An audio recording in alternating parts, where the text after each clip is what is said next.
लड़का है हरमनप्रीत सिंह, उसकी डेथ हो गई है। तो वो अपने ही घर में, मतलब 4-5 दिन पहले की बात है ये, वो अपने ही घर में मतलब मरा हुआ ही मिला है।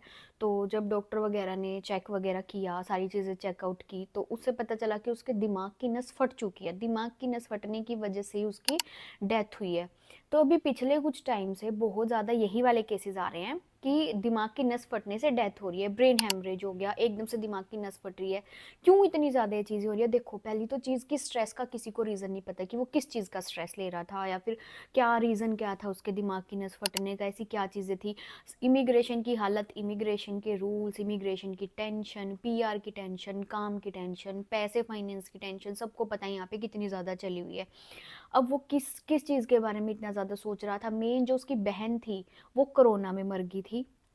वो भी अच्छी खासी, उसकी उम्र भी लगा लो आपकी, आई थिंक बताई जा रही है कि 20-22 साल की थी। लड़का है, ये भी जवान था यहाँ पे।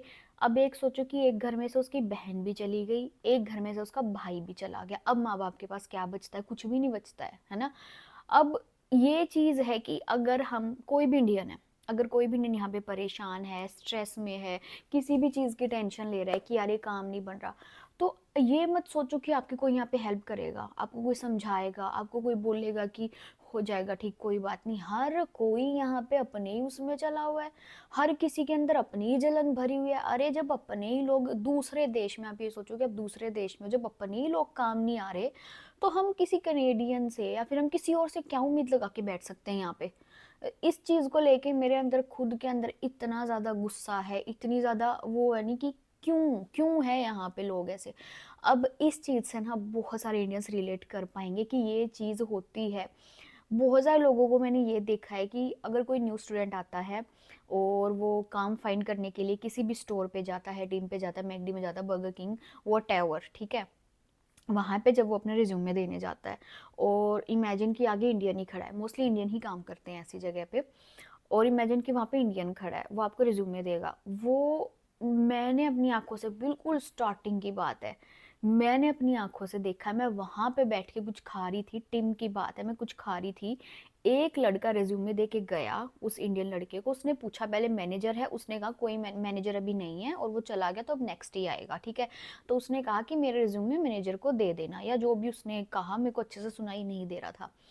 उस लड़के ने उसका रिज्यूमे, जैसे वो लड़का मुड़ के गया ना आगे, उस लड़के ने उसका रिज्यूमे डस्टबिन में फेंक दिया।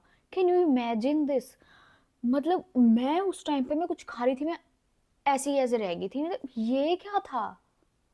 वो लड़का तुझे ट्रस्ट पे अपने रिज्यूमे दे के गया है, ऑब्वियसली वो भी नया है, यहाँ पे परेशान है, मतलब वो, उसने रिज्यूमे उसको डस्टबिन में फेंक दिया। अब वो नेक्स्ट डे अगर आएगा, या फिर वो सोचता होगा कि मेरे पास फोन आएगा मैनेजर का, या फिर क्या पता मेरे को मिल जाएगा, कहाँ से मिलेगा? उसने रिज्यूमे तो डस्टबिन में फेंक दिया, मैनेजर तक पहुंचता ही नहीं है।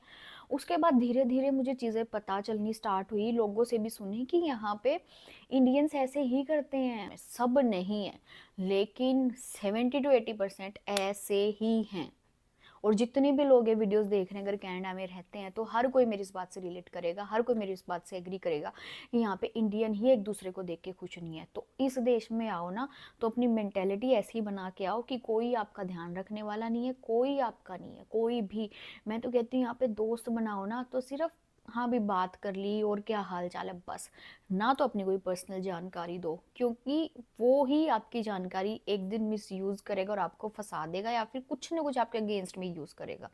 किसी को कोई अपनी पर्सनल जानकारी मत दो, किसी को कुछ भी अपनी फैमिली के बारे में मत बताओ, अपने बारे में मत बताओ, अपने काम के बारे में मत बताओ, ये तक नहीं बताओ कि हाँ मेरी जॉब लग गई है, मैंने वहां बात की है।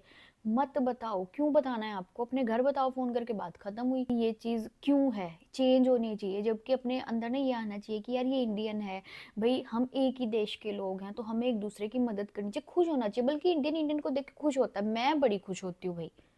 मतलब मुझे ये होता है कि अगर मुझे कुछ जीवन में मिलना है ना, अगर मुझे जीवन में कोई कामयाबी मिलनी है, तो कोई इंसान नहीं रोक सकता मेरी कामयाबी, वो ऊपर वाले ने लिखी हुई है। अब मैं किसी से चिढ़ने लग जाऊं, मेरे अंदर किसी को लेके जेलसी आ जाए, जलन आ जाए कि यार ये इसको कैसे काम मिल गया, मैं इसको कैसे नौकरी दिलवा सकता हूँ, तो मेरा काम खा जाएगा। क्यों खा जाएगा? उसको उसके हक की रोटी मिलेगी, तुझे तेरे हक की रोटी मिलेगी।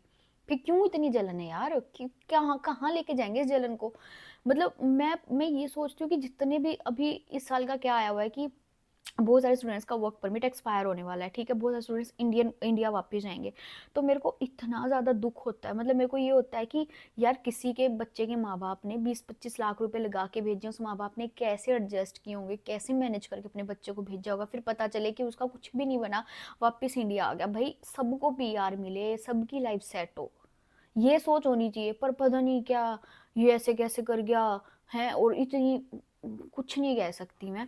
और ये चीज़ों की वजह से ना यहाँ पे इतना ज़्यादा स्ट्रेस चला हुआ है स्टूडेंट्स के दिमाग में, पता नहीं क्या क्या सोचते हैं, घर वालों से शेयर करते नहीं, ऑब्वियसली नहीं मन करता करने का भाई, क्योंकि घर वाले अलग से टेंशन लेते हैं, ठीक है, नहीं मन करता, हम चाहते भी हैं तो भी नहीं बता पाते।